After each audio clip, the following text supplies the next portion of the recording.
Olá, sejam bem-vindos ao Lojinha LTDA. Aqui você tem todo acaso e destruição que você possa esperar ou precisar. Nós não temos metal eterno. Antes da gente começar esse vídeo, eu farei um pedido para você se inscrever nesse canal, clicar no like, porque o like ajuda a likear esse canal e laqueia Brasil. E você também pode dar um peteleco na sineta para receber notificações deste canal que tem vídeos com qualidade duvidosa? Talvez. Os vídeos de qualidade boa estão perdidos pelo canal. Talvez eles existam. No vídeo de hoje, verdades serão ditas. E você aí, que questiona a veracidade dos nossos fatos, que nem sempre são fatos, são histórias encontradas na internet, você aí terá um suspiro de humanidade, porque você verá verdade nesse vídeo. Sem mais delongas, Douglas, sobre o que será esse vídeo de hoje?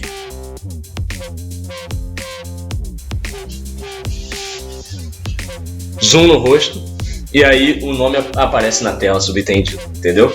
Que é assim que tem que terminar filme de super-heróis sempre. Ok, iremos Hoje a gente vai falar sobre o Adão Negro. Bem, a gente fala se é bom ou ruim agora, ou a gente fala se é bom ou ruim depois? Teoricamente, tudo que a gente falar vai dizer se é bom ou ruim. Se é bom ou ruim. Beleza, vai ter uma nota de 1 a 10? Não sei. Você não gosta de fazer? Eu não gosto de fazer isso. Vai ter uma nota de 1 a 10. E se vocês ficarem até o final do vídeo, vocês vão saber qual é a nossa nota para Adão Negro. O Adão Negro não é esse tipo de cara. Então, assim, eu gostei do formato que eles deram pro filme, porque eles mostram o Adão Negro com um cara que ele se julga melhor do que os outros. Ele se julga melhor do que os outros. Mas ele julga melhor do que os outros porque ele tem um instinto de vingança muito grande. Então ele sofreu muito. E assim, a gente sabe que por ser super-heróis tem que ser assim, ou assado, tem que defender e tal. Mas a gente também tem que entender que as pessoas são humanas. E às vezes elas precisam sofrer. Não que elas precisem sofrer, né? Elas precisam passar por situações da vida que vão fazendo elas ficarem um pouco mais rancorosas ou não. Óbvio que uma vida mais fácil tende a ter menos problemas. Então, mas assim, o cara que sofreu que nem ele, aí já dando, não um spoiler, mas você já viu no trailer, então não é spoiler. Ele perde a família dele, tipo assim, de uma forma, tipo, não vou falar brutal porque não teve uma sequência de tiroteio e tal, mas foi uma forma brutal pro momento, entendeu? E isso pra ele fez ele sentir um sentimento de vingança e, tipo, uma aversão a todo mundo, porque ele acha que todo mundo é ruim em potencial. Não posso dizer que está certo, mas posso dizer que tem sentido esse pensamento dele. Óbvio que baseado em todo esse cenário que foi construído do personagem. E diga-se de passagem, foi muito estranho ver o The Rock pequeno, porque assim, nem lá atrás, quando eu vi ele em WWE, que ele era tipo menor do que ele é hoje, ele era tão pequeno quanto no filme. E tipo, isso tava muito estranho, porque a gente questiona, mas peraí, o filho dele é o Shazam, que não é o Shazam. E tipo, whatever, mas por que depois o Adão Negro é aquele cara e a gente não vê a cara do pai dele no início do filme? Então esse esconder, tentar esconder a história para depois no meio da história a gente descobrir que o Adão Negro, na verdade, era o pai do menino que era, que eu achei muito, assim, diga-se de passagem, o moleque quando botam ele parece aquele cara super altruísta que pensa no bem do todo, e ele tá muito, tipo, revoltado com a situação da sociedade. Tem a ver com o nosso momento atual, de uma certa forma.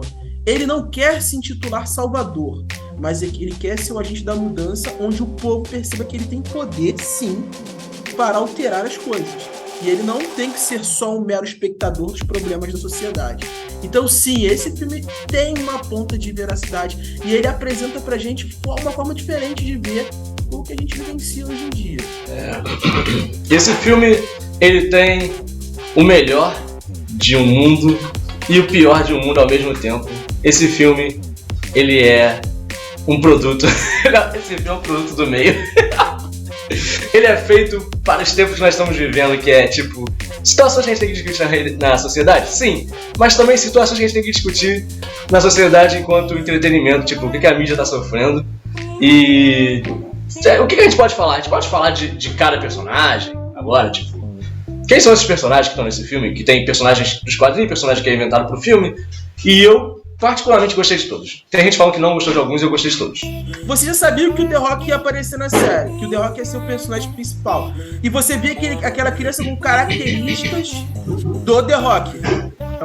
É uma criança, tipo, altruísta e tal, com um físico normal, mas uma criança. Então a gente imaginou, Shazam é uma criança.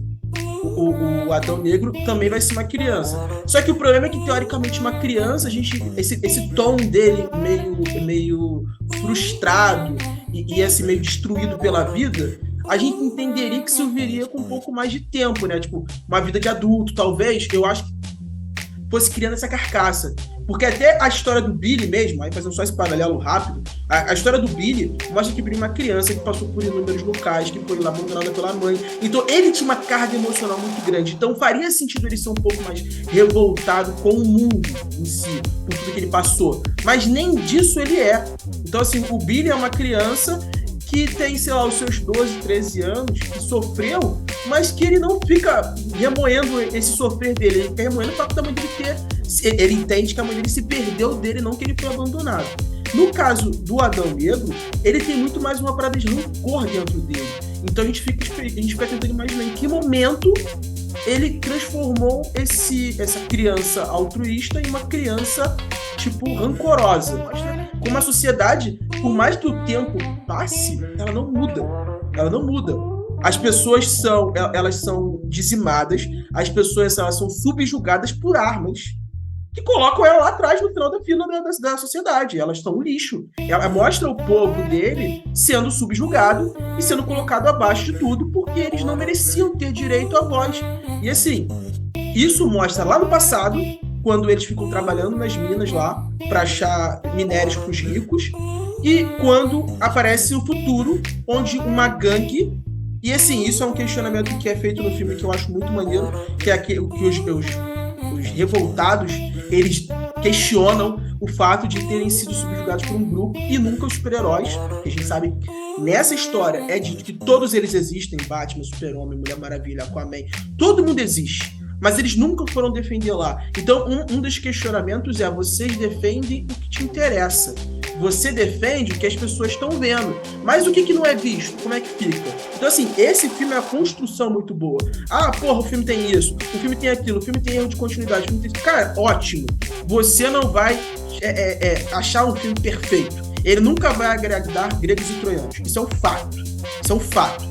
Desde que começaram a se fazer filmes, eles nunca agradaram a todo mundo. Óbvio que tem filmes que têm temáticas que eles vão ser mais assertivas para a população como um todo, e vai ter temáticas que são menos assertivas, mas sim são assertivas para uma parte da sociedade. E aí, sobre isso, aí a gente tem esse rolê todo dele vindo pra Terra, e assim, ele já era esperado, as pessoas já entendiam em cima dos livros históricos, que todos os documentos históricos que o pessoal da Amanda Waller tinha, então já conheciam a história do Adão Negro. Só que quando começa a história, a mãe do menino, que aquele moleque foi... Ah, sério, eu gostei muito daquele moleque. Eu nem sei o nome daquele moleque, se você me perguntar, eu não lembro. Mas o moleque é muito bom. Acho que era... Esqueci, Amon? Pode ser, é Amon. Um nome maneiro também. Se eu tiver um filho, ou é Adam ou é Amon. Não Adão, Adam. Por causa do Adam Lavigne, que eu gosto do Maroon 5. Mas enfim, isso não é relevante para o assunto. Fale sobre os personagens que a gente encontra nesse digníssimo vídeo, Douglas. Os personagens que a gente encontra. A menina que faz vento, vou falar dela porque... Tá. Ciclone. A Ciclone, né? A menina, ela é a Ciclone, ela é interessante. Aí eles criaram um contraponto interessante dentro do filme que é meio louco, né? Assim, que é a Sociedade da Justiça, eles estão numa pegada dos Homens de Preto ali, porque tem 2 malucos mais experientes e 2 malucos menos experientes. E eles se juntam pra fazer um rolê, né? Tipo vamos fazer a missão que é pegar esse cara aí. O Adão Negro acordou e, como o Felipe falou, esses super-heróis que nunca deram as caras nesse país, nunca foram lá pra dar um oi pra galera, pra dar uma ajuda pra galera que tava sendo dominada pela Intergang, né, que é famosa na DC Comics, como aqueles caras que exploram arma e tecnologia alienígena pra fazer maldade, coisa e tal. Eles vão lá, cercam a cidade, dominam a cidade, e a Sociedade da Justiça nunca foi lá. Aí quando aparece o Adão Negro lá, eles acham que tem que se meter. A mão de quem? Da Amanda Waller, né? E isso já dá sinais do que a gente vai falar no final aqui, que esse filme aqui tá pondo ordem na casa nesse cinema da DC Comics aí. Mas enfim, eles vão lá pra resolver o rolê, pra deter ele. E aí, nessa dinâmica, o cara que tá mandando em tudo é o Gavião Negro, né? Ele é tipo... Caraca, ele é tipo o Bruce Wayne, né? Tipo, ele é tipo um cara ricão que tem dinheiro e ele tem um jato tipo dos X-Men. E ele fala, pô, vou chamar aqui meu amigo velhão, que é o Pierce Brosnan, que é o Doutor Destino, né? Aí ele fala, vou chamar ele aqui pra ajudar e vou chamar esse garoto novo. Sendo que a menina, ela já é uma garota, tipo, toda que gosta de pesquisar as paradas, inteligente pra caraca e sabe tudo lá, e ela sempre tá pensando na frente das coisas, né? E o garoto, ele é só o sobrinho de um cara, então é o... Como é o nome dele? O Esmaga-Átomo, né? Ele é o sobrinho de um cara. Então ele não é tão... debate? Vai lá você, vai defender. Não, só contribuindo pro debate. Primeiro de tudo, esse ponto da Amanda Waller é bem pertinente, porque a gente percebe que eles não agem com livre e espontânea vontade, eles fazem missões. E assim, a gente tem a Liga da Justiça que teoricamente não responde a Amanda Waller. E assim, sobre a Ciclone, só um ponto relevante, né, que eu acho, nos quadrinhos, ela é neta, né, do Tornado Vermelho, né? E no filme, os poderes dela são dados de outra forma, né? Ela diz que ela é prega por um cientista maluco que injeta nanobots nela. E aí ela começa a controlar, e na verdade ela não controla o vento, né? Ela controla nanorobôs que fazem aquilo ali pra ela. Nos quadrinhos ela é neta do robô? Então, não, né? Do primeiro Tornado Vermelho. Que na verdade era uma mulher. Uou! Revelações no Lojinha LTD. Pô, eu até tinha pego o nome, cara, pra eu botar aqui. Eu realmente, depois eu pego e o Afonso bota aqui o nome da personagem, da avó dela, porque eu realmente não lembro o nome. Ela usou um termo...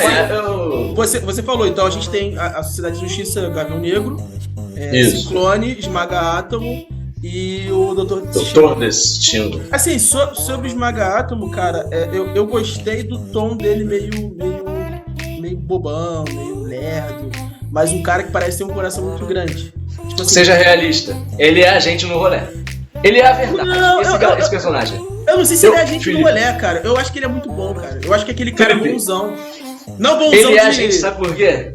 Porque a gente, se a gente recebesse esses poderes, de fato, a gente não ia saber direito o que fazer, tá ligado? A gente ia pro lugar errado. Não. A gente, sabe? Você tá certo. Você tá certo. Mas o que eu tô falando é que, tipo assim, ele parece ser um cara... Porque eu achei que a ideia fosse passar que ele tem um coração muito grande, porque ele é muito bonzinho, entendeu? Tipo, ele é muito bom de ser bom, não de brabo. Ele é bom de humano, entendeu?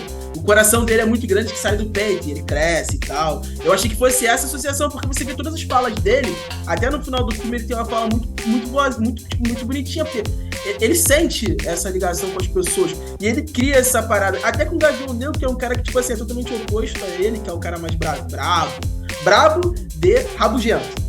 Então, até o cara que é mais rabugento, eles têm umas trocas muito boas. O tempo todo, eles dois trocando é muito bom, a gente vai conversar. Mal, gente, isso custa caro? Você e eu. E assim, mais um ponto muito bom sobre o Gavião Negro. Eu gostei muito da química dele com o Adão Negro, porque me lembra muito a química do Lanterna Verde e do Gavião Negro na Liga da Justiça. Eu gosto muito, mas a diferença é que lá tem uma mulher no meio, né? Tem a Shayera. Eles dois estão brigando pela mesma mulher e tem esse clima de animosidade deles dois, é uma parada natural. Nesse caso aí também foi, mas é porque os dois são cabeça dura. Tipo assim, eu vou fazer um paralelo aqui, pra vocês que assistem anime, vocês vão saber, pra quem não assiste. No Hunter vs Hunter, o poder de cada um, o tipo de técnica de Nen que cada um tem, tá ligado às características mentais da pessoa, o jeito que é. Pessoas que têm cabeça dura, elas tendem a ser, se eu não estou enganado, fortificadoras. E essas pessoas que são fortificadoras, geralmente elas são assim, elas são cabeça dura, são impossíveis, mas são muito coração. É igual o Gon é fortificador e o Knuckle também é um fortificador. Então os dois têm essa parada de ser muito coração, mas serem muito cabeça dura, eles falam. E basicamente o Adão Negro é um cara de cabeça dura total com o outro cabeça dura que é o Gavião Negro, né? Então, tipo assim, eles ficam se chocando o tempo todo. Eu sei que o moleque entende mais do mundo atual do que a mãe dele, sabe? O Amon não é uma criança, tipo, normal, né, pra idade dele. Porque ele tem toda essa questão. Eu acho que ele é um reflexo dessa sociedade que sofreu tanto. Porque ele já pega a sociedade com uma mudança. Por exemplo, aquele fato dele ter que passar por bloqueios para entrar na cidade, para poder chegar em casa. Tudo aquilo para ele já é desde que ele nasceu. Então ele é um produto daquele momento da sociedade que era cerceado. Então eu acho que ele tem essa questão muito embutida nele, dessa revolta, essa questão de querer ser eu não sei. Não é resistência, não é anarquia, é querer voltar a ter a liberdade de expressão. Tipo, ele praticamente vive numa ditadura, se a gente for comparar, é uma ditadura, porque você é cerceado de quase tudo, até do ir e vir, né? Então eu acho que esse personagem ele era necessário para mostrar pro Adão Negro que se esperava muito mais dele. No final das contas, quando a gente tem o plot twist do negócio, e eu vou falar do plot twist, a gente descobre que o Adão Negro não é o filho do caso do Adão Negro, né? Que ele não é, porque no momento o filho percebe que o pai e a mãe foram atacados, eles estão às vezes de morrer, e ele, no caso a mãe dele já tá morta, e o pai dele tá totalmente machucado. O que ele faz? Ele passa o poder do Adão Negro pro pai. Aí eu não sabia que dava pra fazer essa transferência. Assim, tudo bem que lá no Capitão Marvel, no Shazam, eles têm a questão do cajado. Nesse filme não tinha o cajado. E assim, você conseguia... Porque eu entendi no Shazam que, pra gente, o poder estava no cajado para ser transferido para outras pessoas. Tanto que todo mundo, quando coloca a mão no cajado, poder. No caso dele, ele passa. Mas sim, também é um negócio subjetivo. Só que na minha cabeça, se eu chamo um raio do céu, ele teoricamente ia me torrar todo, né? E aí, nesse olhar todo que ele se transforma, os magos percebem o que ele tem. Qual é o diferencial do campeão? O campeão é uma pessoa que pensa em prol do todo e não vive com uma mágoa ou um rancor querendo vingança. E o pai dele tira que o pai dele queria vingança, porque assim no momento que ele passa os poderes, ele é morto. Então ele sofre muito com essa perda. E ele meio que em vários momentos você percebe que ele perde a noção dos próprios poderes, quando ele solta aquelas descargas tipo o raio do trovão do Pikachu, nos primeiros momentos. Aí, o que acontece? O que eu achei mais legal é que esse filme, pra mim, ele amarra o universo DC, porque ele, pra mim, ele serve quase como uma sequência do Shazam, porque ele não tem o mesmo tom, ele não tem aquele tom de comédia, só que tudo tá lá, ele entrega os magos, ele entrega a palavra, ele entrega as coisas. Isso me dá muita raiva. Agora eu vou citar outros filmes aqui. Isso me dá muita raiva no Venom, que é um filme que, tipo assim, vou fazer um filme de vilão, e ele não assume que tá junto no universo do herói, entendeu? Ele não fala do herói em nenhum momento algum. E aqui é um filme que serviu pra gente ver o único garoto que merecia esses poderes, que era o filho do Death Adder. E a gente pensa, cara, esse garoto merecia os poderes, ele era o herói de verdade. O Billy não é, e o Adão Negro não é, tá ligado? Tipo, eu achei isso muito maneiro, ter essa... Eu senti uma complementação, entendeu? E ele tem violência, ele tem morte, tem umas coisas tristes acontecendo, mas ele tem a Amanda Waller, que é daquele esquadrão suicida maluco, cheio de, sabe, violência e palavrão, e ao mesmo tempo tem as questões de Shazam, e eu achei que ele unifica esse universo, ele mostra pra você assim, cara, eu posso fazer um universo onde uma hora vai estar uma coisa mais sombria, e uma hora vai estar uma coisa mais feliz, uma coisa que você vai rir, um heroísmo mais, um filme mais, como é que se fala, pândego, né, vamos dizer assim. E eu achei que isso foi muito lucrativo, entendeu? Eu acho que é um filme que, se as pessoas souberem aproveitar, ele põe ordem na casa, entendeu? Vamos falar rapidinho sobre o vilão do filme, que é o Sabar. É como se fosse um demônio, um deus da destruição, mais ou menos. Assim, ele tá muito mais ligado na fisionomia de um demônio, porque tem chifre gigante. O rolê todo começa com eles tentando achar a coroa, né? A coroa que dava o poder supremo, tinha uma linhagem de... reis.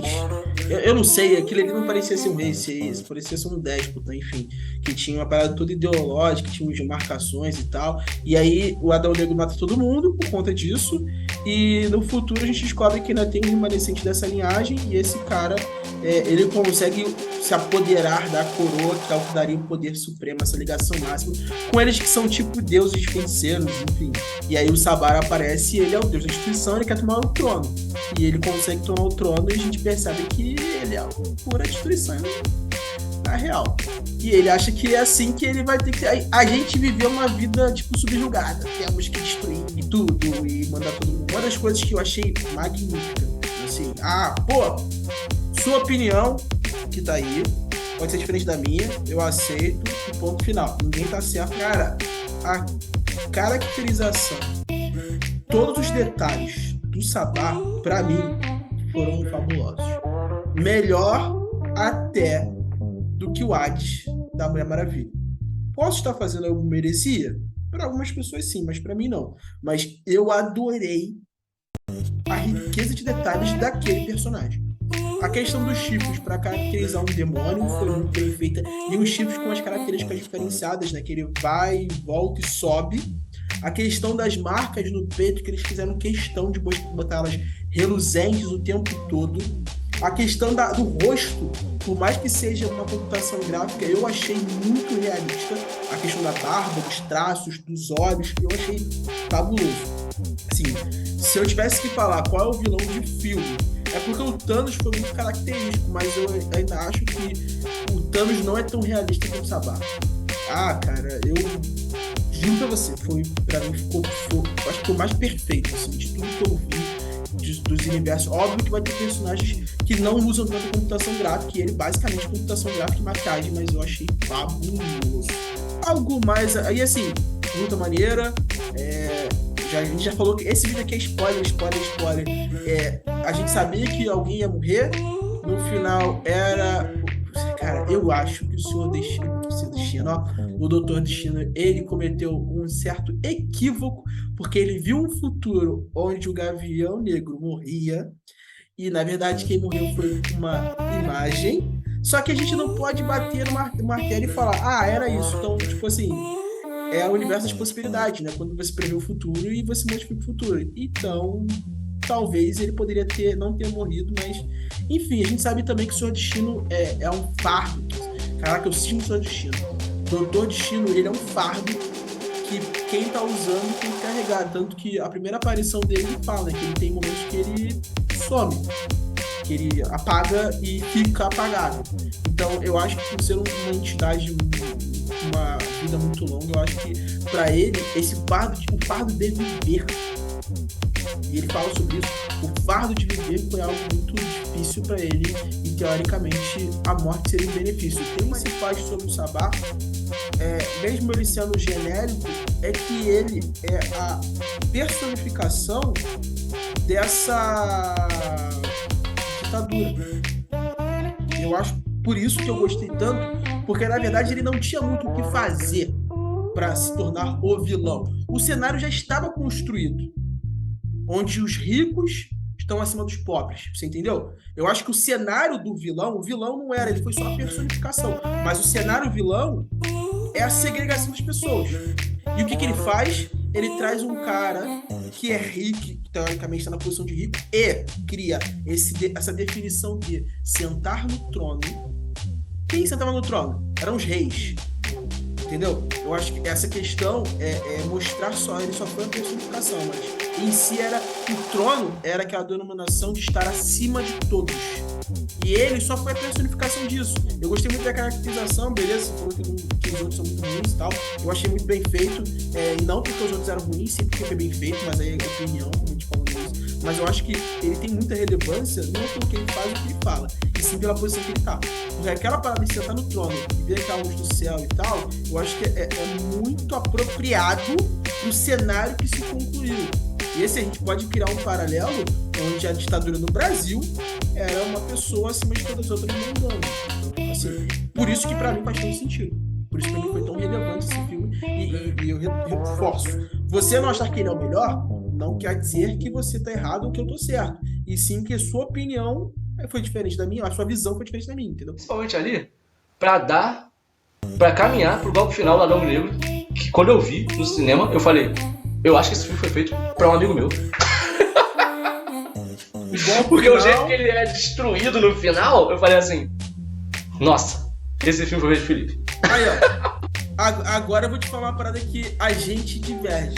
Sabe por quê? Pra mim o golpe final não foi ele destruído no meio. Pra mim o golpe final foi ele destruído no trono. Todo filme, pra mim, foi uma construção pra ele mostrar que não precisaria ter um líder ali. Eu acho que Tudo que aconteceu foi pra aquela cena final. Aquela cena pra mim foi a que me pegou. Mas enfim, você falou no início desse vídeo, eu falei que não teria, mas você falou que queria ter. Então vai lá, Douglas. Na escala Richter de terremotos das notas para filmes, qual seria a sua nota pra esse filme? Seu Red Tomato? Nota 8. Eu acho que ele conseguiu passar do 7. E eu acho estranho ver um filme que o personagem ele sofre, ele é sombrio, só que ele é um filme que eu saí, eu não sei se você tem essa sensação, mas eu saí depois de ver gente morrendo, mas é um filme, gente morrendo, questões ideológicas tentando ser colocadas, é claro, é um filme de aventura, então, né, não é um Cidadão Kane, né, da vida, mas eu saí aliviado pro cinema, eu saí assim, que legal, sabe, eu saí feliz, eu gostei do filme, eu dou um 8, eu acho que ele parece aquele filme mais do mesmo, mas ele não é mais do mesmo, porque o mesmo da DC às vezes tá lá em cima, às vezes é muito lá embaixo, e eu acho que ele conseguiu passar da média. Mas você vai esperar para ver isso no próximo vídeo, onde faremos o ranking dos 10 melhores filmes, ou melhor, um top 10 de filmes para o Douglas da DC. E talvez você se surpreenda com um gosto um pouco requintado e talvez um pouco desacreditado. Sobre esse filme, a última coisa que eu tenho a declarar é: este filme é a sociedade brasileira no momento das eleições. Entende? Então, você que gostou desse vídeo, Isso é verdade. você que gostou desse vídeo aí, deixe seu like, clique no sininho para receber as notificações, se inscreva nesse canal e, principalmente, sejam felizes. E qual é a nossa frase de efeito? Piadas na hora certa, por favor, tá? I don't need no Smith & Wesson. Fuck is catching, Weston. Taking shots with all your